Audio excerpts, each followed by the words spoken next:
So let's pause, you guys, because it's very important to note that the money hadn't even entered my bank account before I psychologically started acting differently, knowing that I was gonna be getting this salary.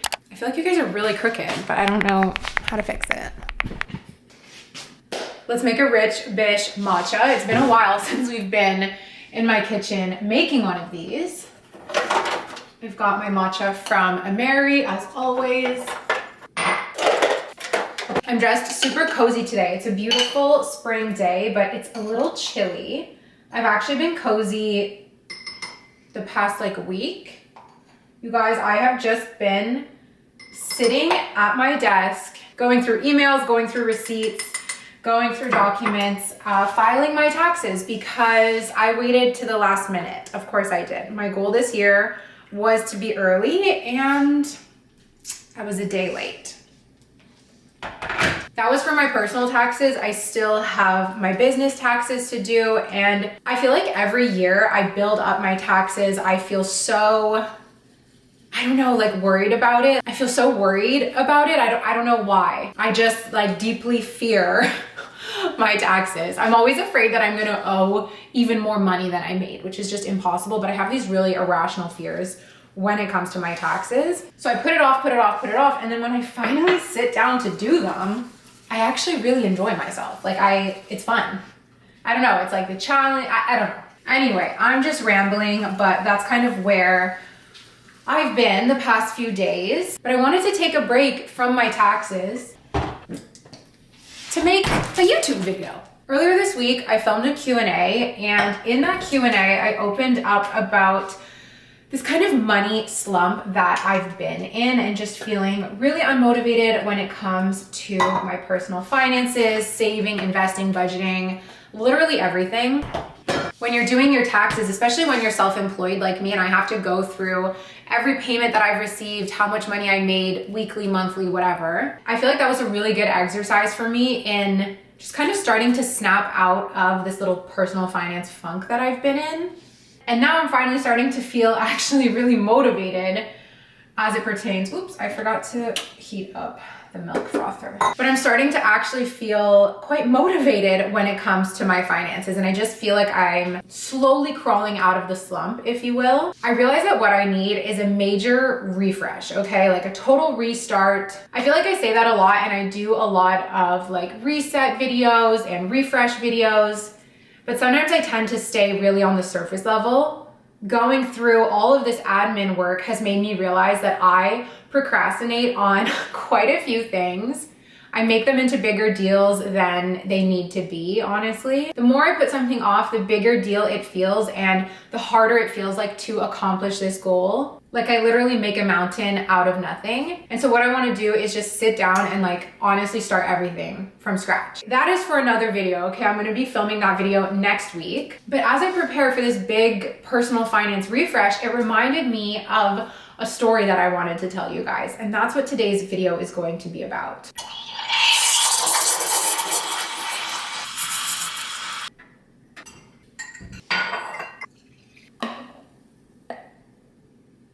I love to just do a little sprinkle of cinnamon on my matcha. It tastes so good.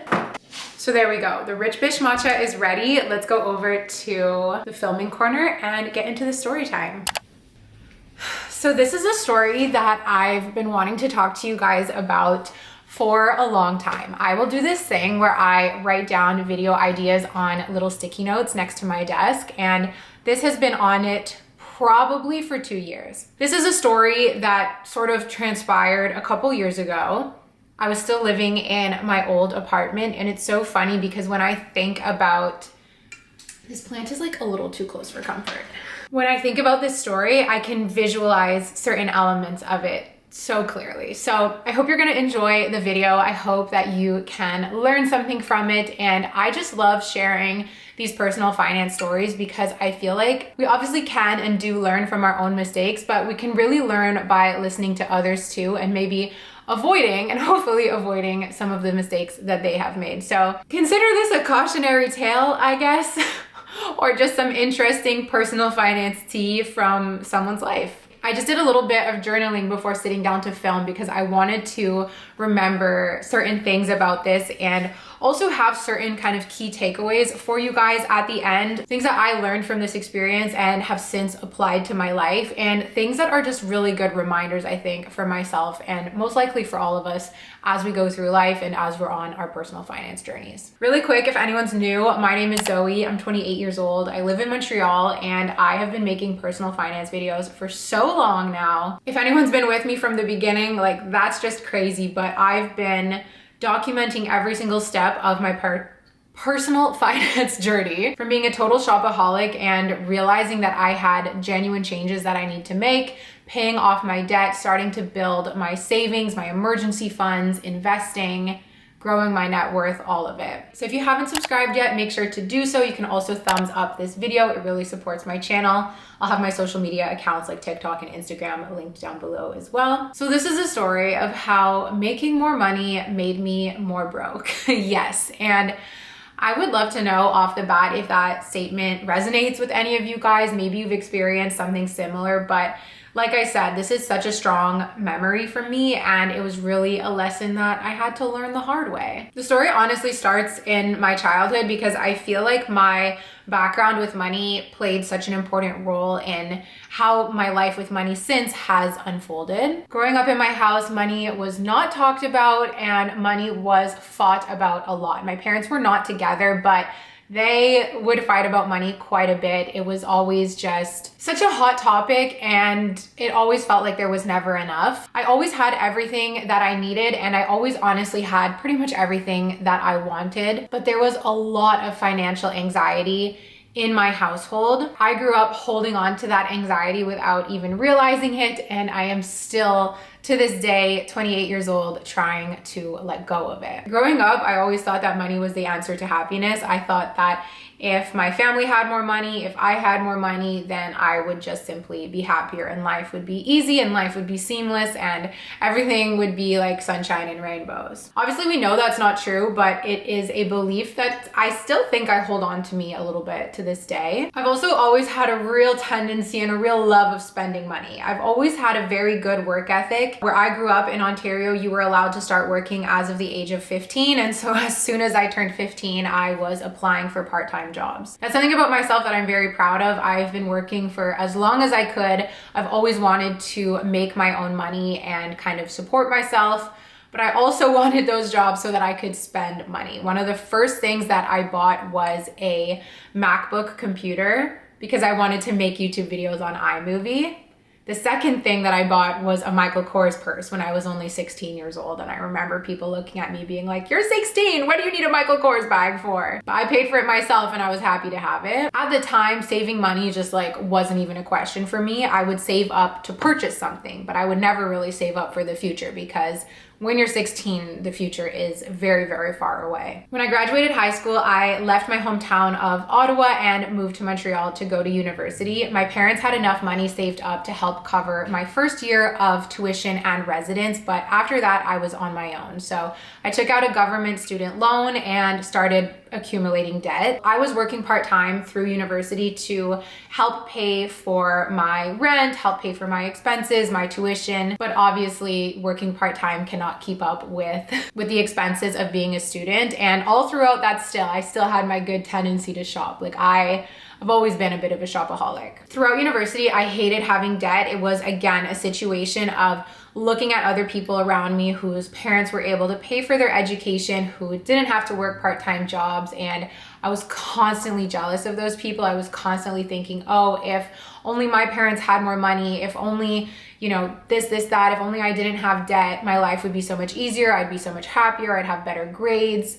I always just longed to have more money than I did. In one of my finance classes in school, we were literally studying whether or not money can make people happy. And my professor, who was this very renowned finance professor at the school, she had us read this study that stated that $75,000 was the magic number for happiness. That people who made $75,000 tended to fall in, I guess, the happiest category. I remember the study saying that it was enough to live comfortably, but not so much that you fall into this next category of always wanting more. So 75K was the sweet spot. I wish I could remember who wrote the study. I wish I could source the study. And part of me is like, did I just make this up? But no, I vividly remember discussing this in class. This would have been in 2016, no, probably 2017, 2018. So I'm sure that with inflation and everything that's gone on in the world since, that number has indeed changed. I would imagine that number to be closer to 100K as this kind of magic number. But at the time, 75K, that was the magic number that I had in my head. I graduated school and I landed my dream job in consulting. I got a job with the Big Four, with like my #1 firm, and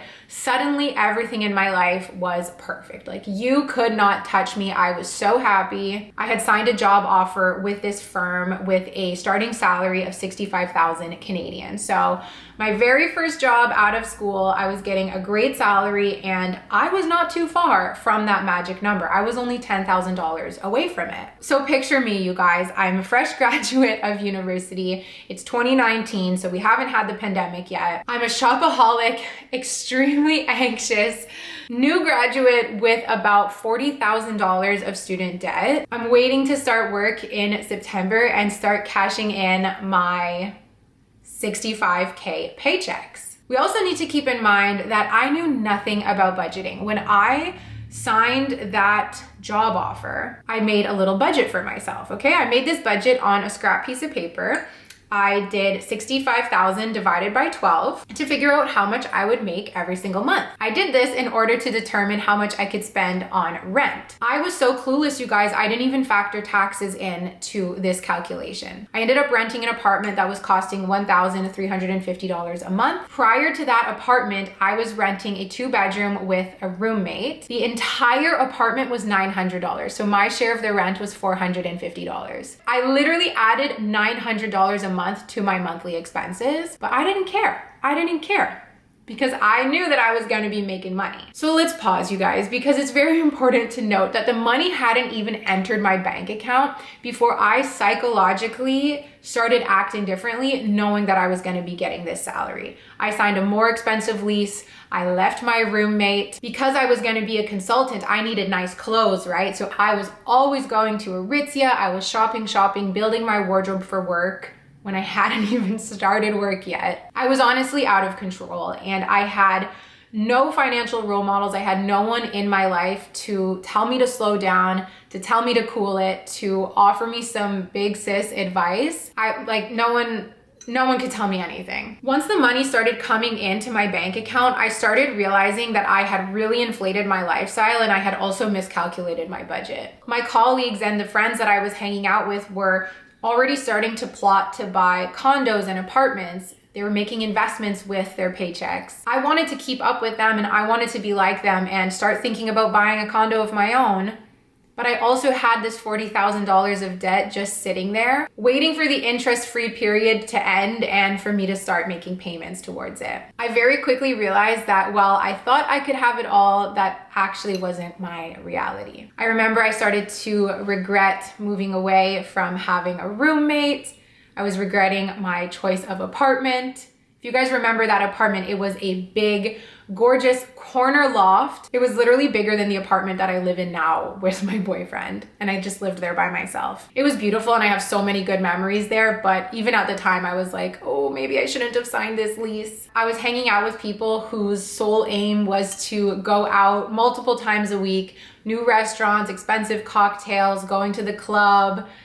We were just living life and spending money like crazy, and deep down I knew I couldn't really keep up with them. This caused this real kind of push and pull within me. And even though I knew I was making good money for someone my age, I wanted more. I needed more. So the dream job that I landed ended up not really being my dream job, and after about 6 months, I switched to another company where they increased my salary to $67,000. Hi guys, this is Editing Zoe. I just had to interject. I'm also making bread. That's why I'm wearing this apron. Listening to myself talk, I remembered something that I wanted to share with you guys. So the first day of this new job, it was right before the COVID lockdowns. I was still in my spend like crazy mode, like you still couldn't tell me anything. My first day of work, they actually cut me early because they didn't have enough work for me. So I had gone into the office, met a few people, and then they were like, yeah, you can go home. It was like noon. So I had nothing to do. I was super happy to be having this new job, and I took myself for a walk. The office was in the Old Port, and I walked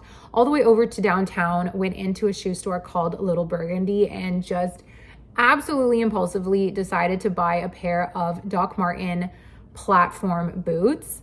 I think a friend of mine had them and she was like gassing me up to get them, and I liked how they looked on her. I forget how much these are, like $200, $300, $400, like definitely not a small purchase.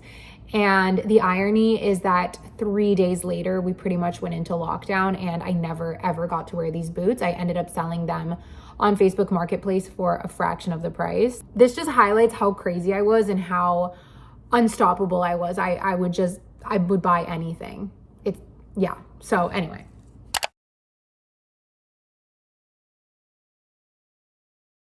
And I was starting to realize that the way I was living and the way I was spending money actually wasn't sustainable. I still didn't have a budget. I still didn't have a plan. However, I was very strongly on my debt repayment journey at this point. So I definitely cooled it on the spending and really focused my energy on paying off my debt, which is still to this day, the best gift that I've given myself is becoming debt-free from a young age. So I know I'm looking back and I'm kind of bashing myself a lot, but that was something good that I did. I stayed at that second job for a little bit and they ended up giving me a raise to the point where I was making $72,000 a year. So this is where it gets really interesting because I'm finally very, very, very close to the magic number of 75K. And I was only like 23 or 24 at the time. So I was quite young. I was really close to my magic number and my debt was almost paid off. When shit really hit the fan, so to speak, is when I did finally pay off my debt. I was making good money. Suddenly I was debt free and I didn't really have a goal anymore. This is where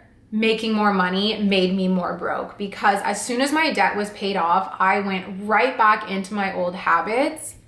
I started spending like crazy. Even though we were in lockdown, I was constantly Uber Eatsing. Like I would Uber Eats multiple times a week. Now I am so careful with Uber Eats because it's so expensive and I really only save it for when I'm like in a pickle. But yeah, $40 on dinner for one person, no problem. I was constantly shopping online and just ordering things to my house. I was always buying furniture because my apartment, like I said, was quite large and I wanted to fill it up and make it perfect. And I didn't have debt anymore, so I could afford all of this stuff. And I was almost rich because I was almost making 75K. That is what I would tell myself. Like I knew I was so close to that magic number, so I had convinced myself that I was just close to like euphoria almost. Like I was almost close to perfection and therefore I could do whatever I wanted. One of the things, and when I was saying earlier that I just vividly remember certain elements of this time, is I remember going to this really, really nice plant nursery with my friends.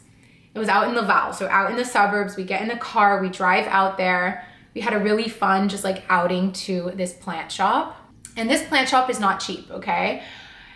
And at the plant store, I saw this cactus. It was a very tall cactus, very beautiful, and I wanted it. And that was really my motto back then. I was like, I want it, I got it. I want it, I deserve it. I was always justifying and making excuses for myself of why I deserve to purchase whatever I want. Honestly, like almost no matter the price. So this cactus was $150, which is a lot of money for a plant. It was very beautiful, it was tall, it was big. I was with this group of friends where we really tended to be the type to like egg each other on. I spent a lot of money with this friend group. And so I wanted that cactus and I got it. I just put it in the cart. All right, good. But now I had this cactus and I needed a beautiful pot for it, right? Like the cactus itself was beautiful, but it's in a plastic pot. No, I need a nice ceramic pot. So on top of that, I spent $60 on the pot. I did all of this without thinking, without blinking, just no problem, boom, done. So over $200 just poof in an afternoon on a whim. Now $200 is a lot of money, but $200 also isn't the end of the world, you know? It wasn't gonna put me towards bankruptcy at the time, but it's so funny because I compare that behavior to how I am now. If I'm gonna spend $200, I'm gonna think about it for at least a couple days before. I'm gonna look at my options and I'm gonna analyze, is this really the best thing? I'm gonna know that, oh, I'm at the more expensive plant store. Now I see this cactus, I know that I want one. Let me find one in a more affordable place. I'm just smarter with my thinking now because I learned this lesson the hard way. So yeah, that was just one of those memorable moments of this time for me of how, what's the word? Just how careless I was. And again, all of this came down to the fact that I had the magic number in my head and I was close to that number. Rather than save, rather than invest, rather than know that I was in such a lucky position to be making great money from a young age, to have not lost my job during COVID, I was so fortunate. I look back and I wish that I had been saving that money. I wish that I had been investing it, but that's the way things go. So all of these behaviors, all of this spending, guess what, you guys? I ended up back in debt. I got myself back into debt because I was literally spending more than I was making. I got myself back into, I think, about $2,000 of consumer debt. And I remember this felt really shameful. I remember being really ashamed to be back in debt, especially because this time around, it was purely consumer debt. My debt previously was everything related to being a student. A lot of people will say that student debt is good debt, and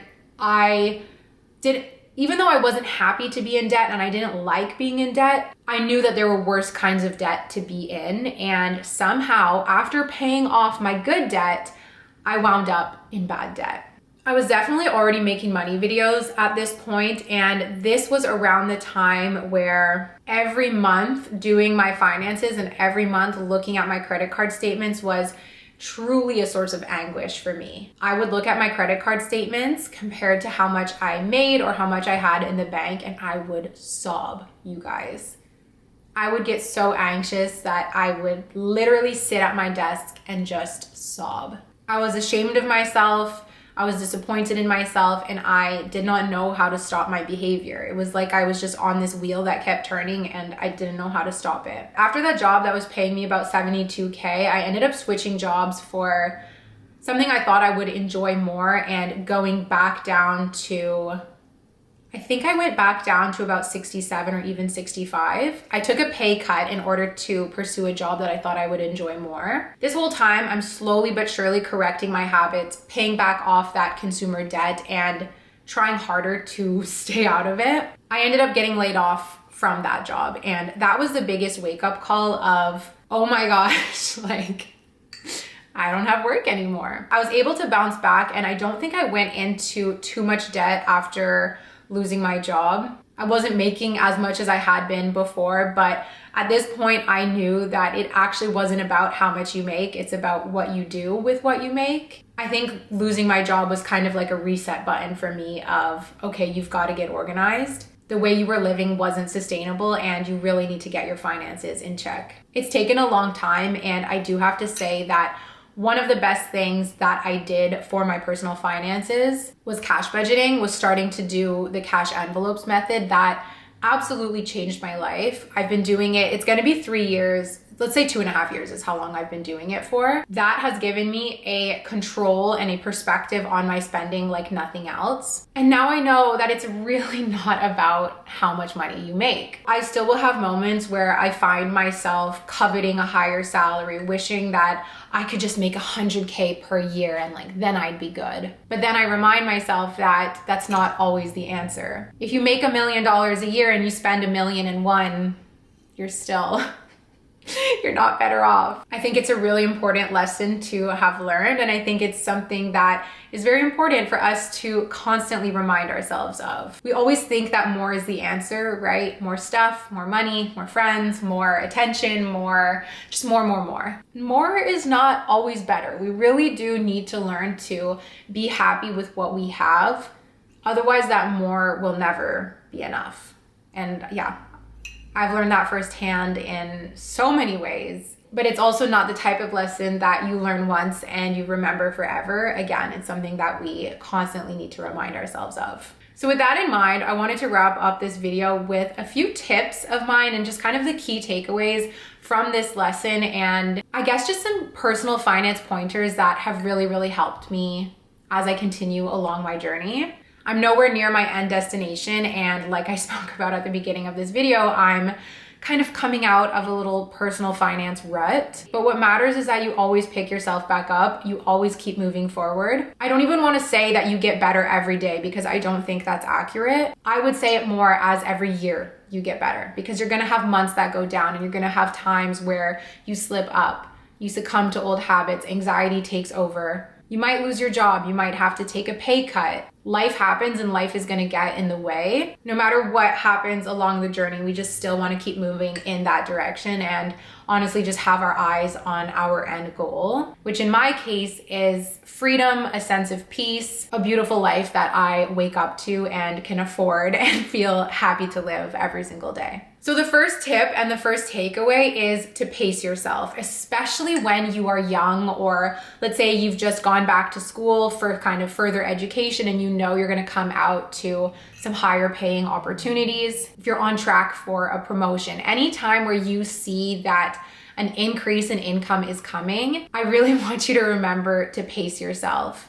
If you get a raise of $10,000 and you spend an additional $10,000 a year, that raise counts for nothing, especially if you spend it all on material things that at the end of the day don't really matter to you. If you get a raise of $10,000, maybe you want to spend an additional 2, 3, or 5 per year, and that extra 8K or so can go right into your investments to keep growing over time and help you live your dream life in the future.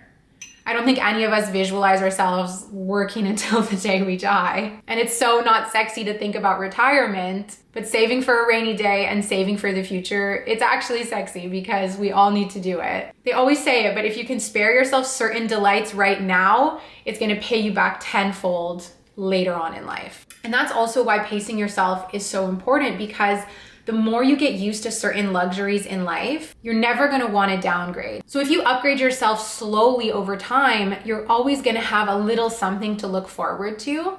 But if hard times do come, you don't have to downgrade yourself. This ties in really well with point number 2, which is live below your means. I feel like that is the number one personal finance advice that we hear floating around there. Everybody's gonna say, live below your means, live below your means.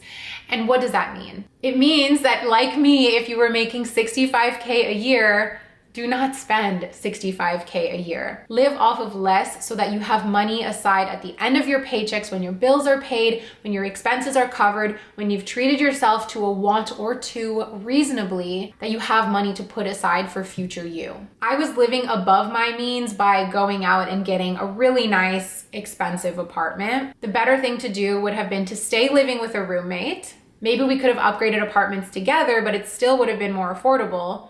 Or if I really wanted to live alone, maybe I should have considered a studio instead of a 1-bedroom. Maybe I didn't need to live on a corner. Maybe I could have just had a couple windows. And this comes back to pace yourself, because once I had moved into that beautiful apartment, I didn't want to move. I didn't want to go back to living with a roommate. I loved having my own space and I loved my big windows. I would look around from time to time in those moments when I would feel guilty. I'd look around at other apartments that were out there for rent and they were all so yucky compared to where I was living. So I didn't want to move. Had I never upgraded in the first place, I would have been content in a cozy studio. You can always upgrade later on, but it becomes really hard to downgrade. So pace yourself and live below your means. I don't personally have this affliction, let's call it, but I know a lot of people have it when it comes to cars. So remember, this also applies to cars.